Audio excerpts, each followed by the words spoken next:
नमस्कार दोस्तों, आप सभी का स्वागत है हमारे YouTube चैनल BCS एकेडमी पर। और आज की इस वीडियो में हम कक्षा 11 भौतिक विज्ञान सीकर जिले के अर्धवार्षिक परीक्षा के प्रश्न पत्र का सॉल्यूशन लेकर आए हैं। विद्यार्थियों, इस प्रश्न पत्र के जो मैक्सिमम मार्क्स हैं वो है 50 अंक। एक एक करके इन सभी क्वेश्चंस का सॉल्यूशन देखते हैं।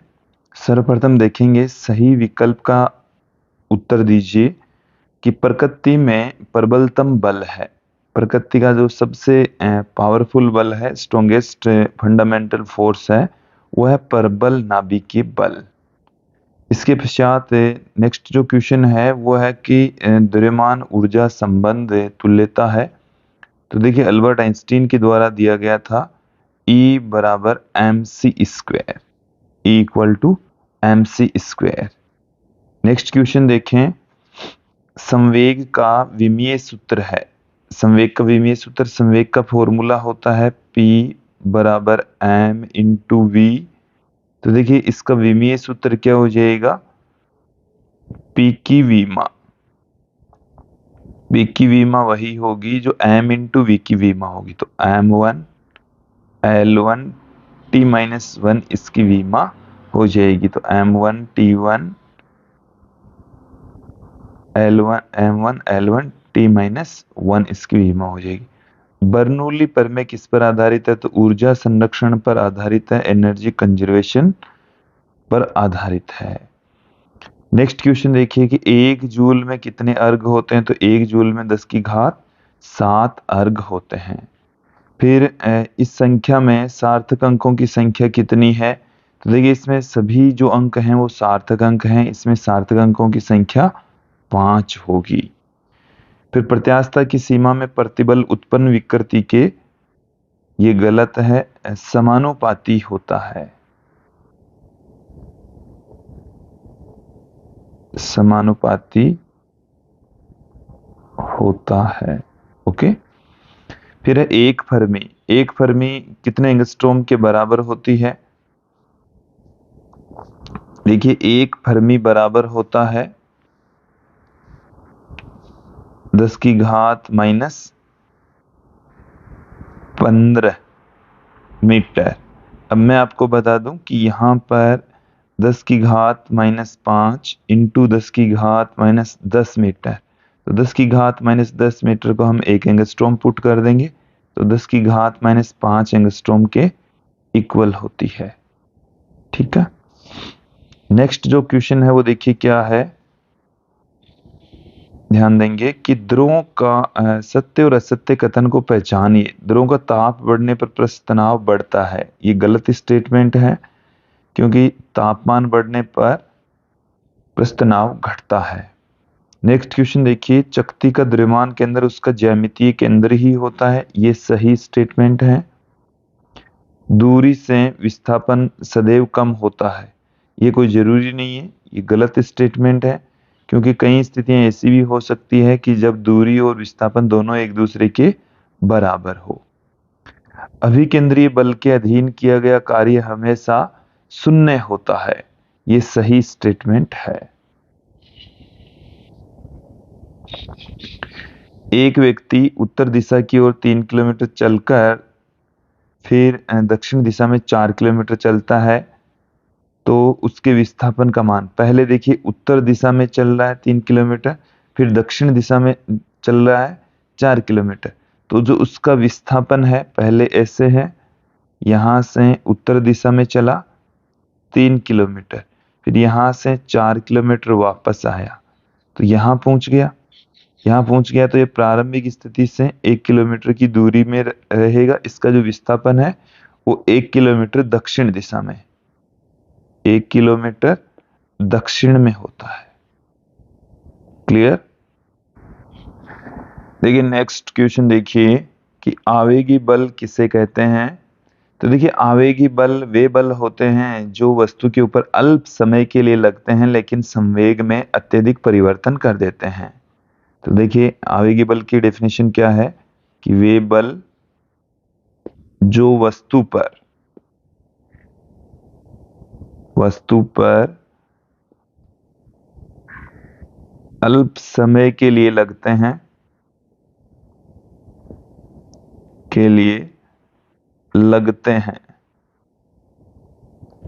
लेकिन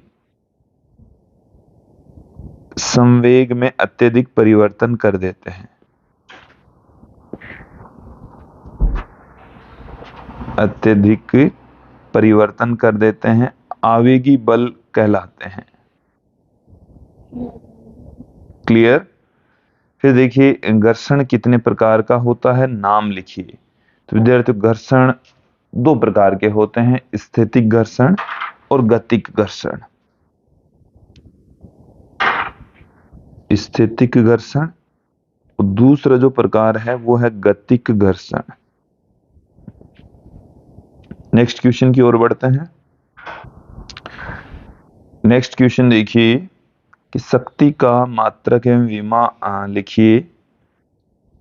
देखिए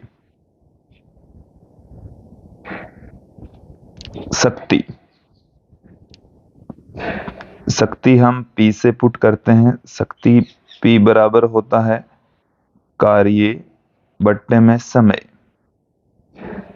कार्य को हम W से, समय को हम T से पुट करते हैं। तो W/T इसका फॉर्मूला होता है। तो P की विमा और मात्रक हमें फाइंड आउट करने हैं। तो P का मात्रक आप देखें क्या हो जाएगा, जूल प्रति सेकंड। जूल प्रति सेकंड इसका मात्रक होगा, जिसे हम वाट कह देते हैं। ठीक है, फिर नेक्स्ट देखें P की विमा वही होगी जो W/T की विमा होगी। W/T की विमा होगी। तो W की जो विमा है वो M1 L1 T minus M1 L2 T minus 2 upon T1। Then finally जो इसकी विमा है वो आ जाएगी M1 L2 T माइनस 3। ये शक्ति की विमा है।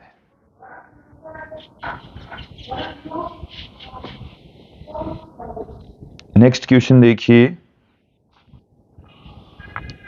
कि हमारे पास में एक सदिश दे रखा है 2i minus 4j plus 5k, और दूसरा सदिश भी हमें दे रखा है minus 2i plus j minus 5k का अदिश गुणनफल हमें ज्ञात करना है। देखिए क्या हो जाएगा, a और b को हम पहले पुट कर देते हैं। ये हमारे पास में है a vector 2i minus 4j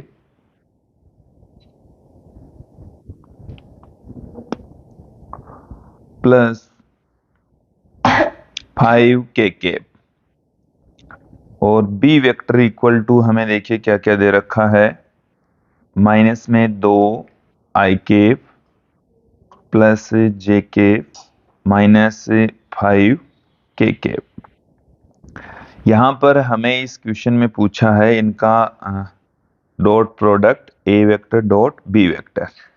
तो a वेक्टर की जो वैल्यू है वो है 2i minus 4j plus 5k, और b की जो वैल्यू है वो है माइनस में 2i plus j minus 5k। इनका डॉट प्रोडक्ट करते हैं तो देखिए इसको इससे मल्टीप्लाई कर देंगे। देन क्या आ जाएगा, माइनस का 4i डॉट i, फिर क्योंकि i का j के साथ 0 हो जाएगा, i का k के साथ भी 0 हो जाएगा। तो फिर आ जाएगा माइनस में 4j डॉट j, फिर आ जाएगा माइनस में 25k डॉट k। और देखिए i डॉट i या j डॉट j या k डॉट k, इन तीनों की ही वैल्यू सेम रहती है, एक के इक्वल रहेगी। फिर देखिए क्या मिल जाएगा हमें, माइनस 4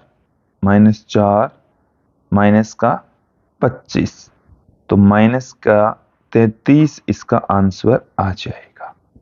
क्लियर? जो नेक्स्ट क्वेश्चन है विद्यार्थियों, उसमें हमें ये पूछा है कि भार को परिभाषित कीजिए कि भार क्या है। तो देखिए भार क्या है, भार है गुरुत्वीय त्वरण द्वारा लगने वाला बल। गुरुत्वीय त्वरण द्वारा लगने वाला बल, द्वारा लगने वाला बल है ये बल। तो देखिए भार को हम W से पुट करते हैं, M इंटू जी से लिखते हैं, ये भार का फॉर्मूला है। वैसे ये एक प्रकार का बल ही है। यहां पर जो एक्सेलरेशन है वो गुरुत्वीय त्वरण के इक्वल हो जाता है। नेक्स्ट क्वेश्चन देखिए कि द्रव्यमान कैपिटल M और त्रिज्या कैपिटल R वाली चकती की व्यास के सापेक्ष जड़त्व आघूर्ण का सूत्र लिखिए। देखिए हमें कैपिटल M द्रव्यमान और कैपिटल R त्रिज्या की एक चकती दे रखी है और इसके व्यास के रेस्पेक्ट हमें जड़त्व आघूर्ण का सूत्र पूछा है। तो देखिए ध्यान देंगे, ये जैसे हमारे पास में एक चकती है, मैं यहाँ पर एक चकती का निर्माण कर लेता हूं। ये हमारे पास में एक चकती है और इसके व्यास के रेस्पेक्ट ये हम इसका व्यास ले लेते हैं। हम आपको बता दें कि यहां से ये वाली जो अक्ष है इसके तल के लंबवत और इसके केंद्र से होकर गुजरने वाली अक्ष के रेस्पेक्ट जो जड़त्व आघूर्ण होता है वो हम जानते हैं 1/2 M इंटू R स्क्वायर होता है। इसको मैं जेड अक्ष कह दूं, इसको एक्स अक्ष कह दूं, इसको वाई अक्ष कह दूं। तो ये हमें आई जेड की वैल्यू दे रखी है। तो देखिए आई जेड बराबर होता है आई एक्स प्लस आई वाई, और आई जेड की वैल्यू है 1/2 M R स्क्वायर, आई एक्स की वैल्यू है आई वाई की वैल्यू है आई। तो 2i बराबर 1/2 M R स्क्वायर और I बराबर क्या आ गया 1/4 M R स्क्वायर, ये आ गया हमारे पास में। क्लियर? तो ये फॉर्मूला होगा। नेक्स्ट क्वेश्चन देखिए कि गर्डर की आकृति आई के रूप में बनाने का क्या कारण है। जो गर्डर की शेप होती है वो आई टाइप की होती है, तो उसके पीछे क्या रीजन होता है वो देख लीजिए। इस टाइप की होती है गर्डर, तो इस शेप के पीछे रीजन क्या है वो समझ लेंगे। देखिए इसकी जो ऊंचाई है उसको हम लिखते हैं d से, जो चौड़ाई है उसको हम पुट करते हैं b से, और लंबाई को हम लिखेंगे l से, क्योंकि गर्डर इस तरीके से लगी होगी। ठीक है, तो ये जो लंबाई है गर्डर की वो हम l लेकर चलते हैं। अब गर्डर के अंदर उत्पन्न अवनमन, गर्डर में जो अवनमन है, झुकाव है, उसका एक फॉर्मूला होता है डेल्टा बराबर W, ये इसका भार है L³ अपॉन 4YBD³। आप यहां पर देखें कि W भार है, W क्या है भार, जितना ज्यादा भार होगा बैंड उतना ही ज्यादा क्रिएट होगा। L जितना ज्यादा होगा, लंबाई जितनी ज्यादा होगी, अवनमन उतना ही क्रिएट होगा। यंग प्रत्यास्थता गुणांक जितना ज्यादा होगा बैंड उतना ही कम होगा। B चौड़ाई है इसकी, तो जितनी ज्यादा होगी बैंड उतना ही कम पड़ेगा। इसके अलावा D इसकी ऊंचाई है, जो भी ज्यादा होगी जो बैंड है उतना ही कम क्रिएट होगा। तो B का मान अधिक होना चाहिए, D का मान अधिक होना चाहिए। तो B और D का मान अधिक रखने के लिए इसकी जो शेप है वो हम आई शेप की बना देते हैं, इसलिए गर्डर है वो आई शेप का बनाया जाता है। नेक्स्ट क्वेश्चन देखिए, एकांक सदिश किसे कहते हैं। सदिश 3i cap plus 4j cap का एकांक सदिश भी ज्ञात कीजिए। नेक्स्ट क्वेश्चन के अंदर हमें एकांक सदिश पूछा है कि एकांक सदिश किसे कहा जाता है। एकांक सदिश को हम मोस्टली केप लगाकर रिप्रेजेंट करते हैं। तो देखिए किसे कहा जाएगा कि ऐसा सदिश जिसका परिमाण 1 हो, इसका परिमाण 1 हो तथा जो दिशा को बताता हो, किसको रिप्रेजेंट करता हो, दिशा को बताता हो, एकांक सदिश कहलाता है। क्लियर।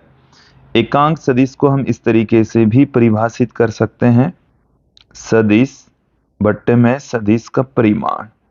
यदि कोई सदिश है ए वेक्टर, तो ए वेक्टर अपॉन है सदिश का परिमाण, सदिश का परिमाण, और सदिश के परिमाण को हम ऐसे ही पुट करेंगे। तो n केप इक्वल टू हम पुट कर देंगे ए वेक्टर अपॉन ए वेक्टर का मोड, इसे हम ए वेक्टर, जिसे हम ए वेक्टर अपॉन ए भी पुट कर सकते हैं। ये हमारे पास में एकांक सदिश हो गया। हमें इस क्वेश्चन में के सेकंड पार्ट में देखिए और क्या दे रखा है, 3ik प्लस 4jk का एकांक सदिश। एकांक सदिश क्या होगा, तो आप ध्यान देंगे यहां पर n केप बराबर 3ik प्लस 4jk अपॉन इसका परिमाण, परिमाण को हम मोड लगाकर पुट करते हैं। देखिए आई केप और जे केप के गुणांकों का वर्ग करके अंडरूड कर देंगे, तो 3i cap plus 4j cap upon I cap का गुणांक तो 3 का स्क्वायर, जे केप के गुणांक 4 का स्क्वायर का अंडरूड। तो n केप बराबर क्या आ गया हमारे पास में, 3i cap plus 4j cap बट्टे में 5। तो ये एकांक सदिश आ गया है। क्लियर। नेक्स्ट क्वेश्चन की ओर बढ़ते हैं। देखिए क्या है, प्रतिबल और विकृति को परिभाषित कीजिए। प्रतिबल और विकृति की डेफिनेशन क्या है, सबसे पहले ले लेता हूं मैं प्रतिबल।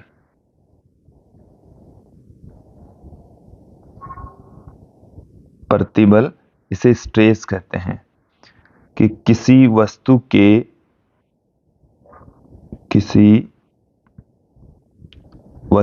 के प्रति एकांक क्षेत्रफल पर, प्रति एकांक क्षेत्रफल पर लगने वाला बल, लगने वाला बल प्रतिबल कहलाता है। प्रतिबल कहलाता है। ओके। तो प्रतिबल, इसकी डेफिनेशन के अकॉर्डिंग इसका जो फॉर्मूला है वो बल बट्टे में क्षेत्रफल आ जाएगा। फिर इसमें पूछा है विकृति, तो किसी वस्तु की प्रारंभिक विमा के सापेक्ष, विमा में परिवर्तन, किसी वस्तु की प्रारंभिक विमा के सापेक्ष, विमा का मतलब यहां पर लंबाई हो सकता है, क्षेत्रफल हो सकता है, आयतन हो सकता है। ठीक है। तो प्रारंभिक विमा के सापेक्ष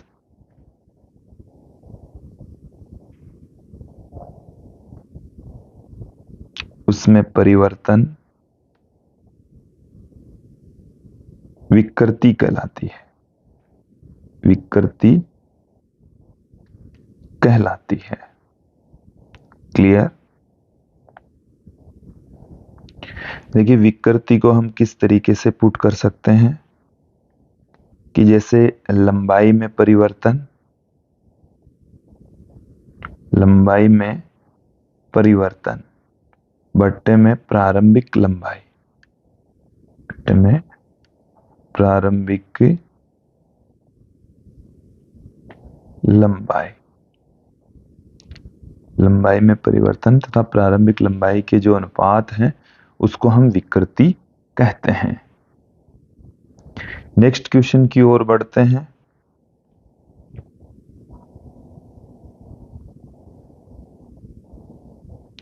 कार्य ऊर्जा परमेय लिखिए, कार्य ऊर्जा परमेय लिखिए। देखिए कार्य ऊर्जा परमेय क्या है,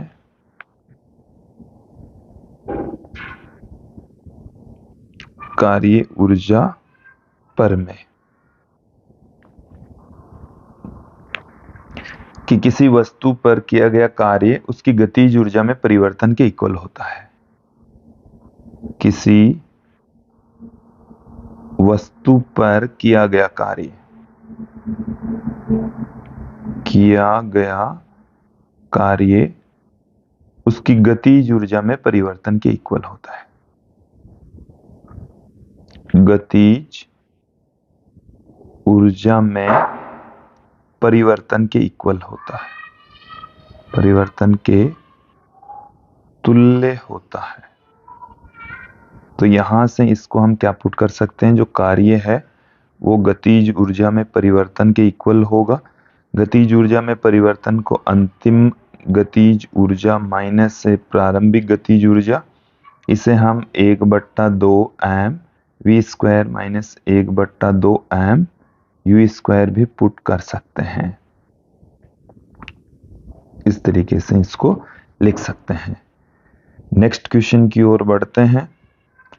देखिए क्या है, एक इंटीग्रेशन हमें यहां पर पूछा 1 से लेकर 2 तक एक्स स्क्वायर। देखो मुझे यहां पर इतना ही दिखाई दे रहा है। एक इंटीग्रेशन की वैल्यू फाइंड आउट करनी है 1 से 2 तक एक्स स्क्वायर की।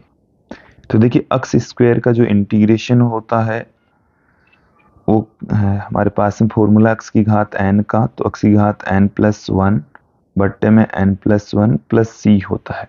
तो यहाँ पर x की घात है 2, तो x की घात 2 + 1 बट्टे में 2 + 1 और लिमिट लगी हुई है तो प्लस में c लगाने की आवश्यकता नहीं है। तो x की घात 3 बट्टे में 3 और लिमिट 1 से लेकर 2 तक है।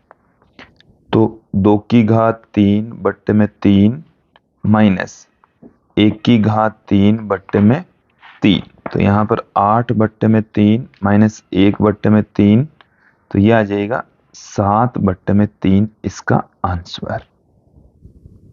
नेक्स्ट क्वेश्चन देखेंगे, रबर की अपेक्षा स्टील अधिक प्रत्यास्थ है कैसे। तो विद्यार्थियों जो स्टील का यंग प्रत्यास्थता गुणांक है, देखिए इसका आंसर देखेंगे, क्योंकि स्टील का यंग गुणांक, स्टील का यंग प्रत्यास्थता गुणांक, यंग प्रत्यास्थता गुणांक रबर की तुलना में अधिक होता है। रबर की तुलना में अधिक होता है।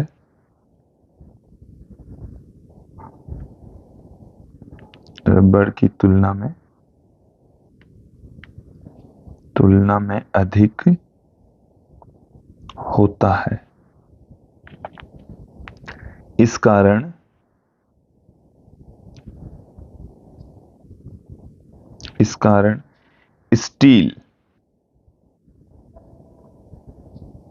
स्टील रबर की अपेक्षा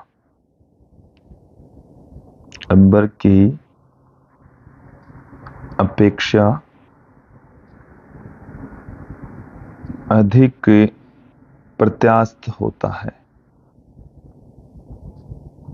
अधिक प्रत्यास्थ होता है। नेक्स्ट क्वेश्चन की ओर बढ़ते हैं। देखिए सदिशों के संयोजन का समांतर चतुर्भुज नियम लिखिए। विद्यार्थी कुछ क्वेश्चंस और हैं जो आप हमारे नोट्स से आराम से सोल्व कर सकते हैं, एज इट इज आपको मिल जाएंगे। देखिए कुछ क्वेश्चंस यहाँ पर हैं कि सदिशों के समांतर संयोजन का नियम लिखिए। तो ये हमारे नोट्स में आपको same to same as it is मिल जाएगा।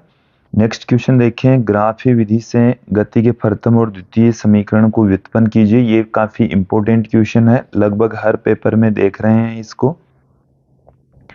फिर देखिए 1 डिग्री का रेडियन में मान लिखिए। 1 डिग्री का रेडियन में मान कितना होता है? हम आपको बता दें कि 180 डिग्री बराबर होता है पाई रेडियन। 180 डिग्री बराबर होता है पाई रेडियन। तो 1 डिग्री बराबर आ गया है पाई बट्टे में 180 रेडियन। रेडियन आ गया है, क्लियर? तो ये रिलेशन होता है इनमें। नेक्स्ट क्वेश्चन की ओर बढ़ते हैं कि पदार्थ की मात्रा का एसआई मात्रक। तो पदार्थ की मात्रा का एसआई मात्रक होता है मोल। क्या होता है? पदार्थ की मात्रा को हम किस में मापते हैं? मोल में मापते हैं। फिर नेक्स्ट क्वेश्चन देखेंगे कि सिद्ध कीजिए कि प्रक्षेप्य का पथ परवलयाकार होता है। हमने आपको पहले ही क्लियर कर दिया है, बहुत सारे वीडियो में बता दिया है कि परवलयाकार पथ होता है। ये काफी इंपॉर्टेंट टॉपिक है। प्रक्षेप्य गति काफी महत्वपूर्ण टॉपिक है। गति के समीकरण, गति के नियम काफी महत्वपूर्ण है, क्लियर?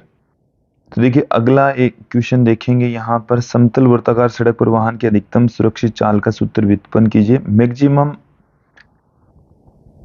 जो सेफ स्पीड है उसका फॉर्मूला हमारे को ज्ञात करना है। ये भी काफी महत्वपूर्ण है। ये जो क्वेश्चन अब हम देख रहे हैं बड़े वाले, ये मोस्टली सभी जिलों के क्वेश्चन पेपर में मिलने वाले हैं। गति के तीनों नियम लिखिए, ये भी काफी महत्वपूर्ण है। तुल्यकाली उपग्रह किसे कहते हैं? जिनका आवर्तकाल पृथ्वी के आवर्तकाल के बराबर और जो पृथ्वी की सतह से स्थिर दिखाई देते हैं, तुल्यकाली उपग्रह कहलाते हैं। साथ में केपलर के गति के नियम भी पूछे हैं, ये भी काफी महत्वपूर्ण है। ये हमने कुछ पेपर में देख लिए हैं। प्लायन चाल किसे कहते हैं? प्लायन चाल का सूत्र ज्ञात कीजिए। ये 8वें चैप्टर में है। ये जो क्वेश्चन है 22वां, कौन से चैप्टर से लिया गया है? 8वें चैप्टर से हमने लिया है। कि प्लायन चाल किसे कहते हैं? कि पृथ्वी की सतह से किसी पिंड को इसके गुरुत्वीय क्षेत्र से बाहर निकालने के लिए दी जाने वाली न्यूनतम वेलोसिटी, न्यूनतम जो चाल है, उसको हम प्लायन चाल कहते हैं। फिर है पृष्ठ तनाव। ये 10वें चैप्टर से रिलेटेड क्वेश्चन है। ये किन कारकों पर निर्भर करता है? तो इसका सॉल्यूशन भी आपको एज इट इज हमारे नोट्स में मिल जाएगा। वीडियोज भी हमने इनके बना रखे हैं, वहां पर जाकर आप इनको अच्छे से देख सकते हैं, समझ सकते हैं। तो विद्यार्थियों ये था सीकर जिले का कक्षा 11 का अर्धवार्षिक का प्रश्न पत्र, और मुझे उम्मीद है कि इसके सभी क्वेश्चन आपको समझ में आए होंगे।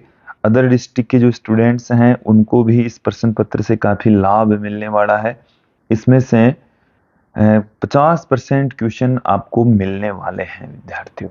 तो ये था कक्षा 11 अर्धवार्षिक का प्रश्न पत्र। धन्यवाद दोस्तों।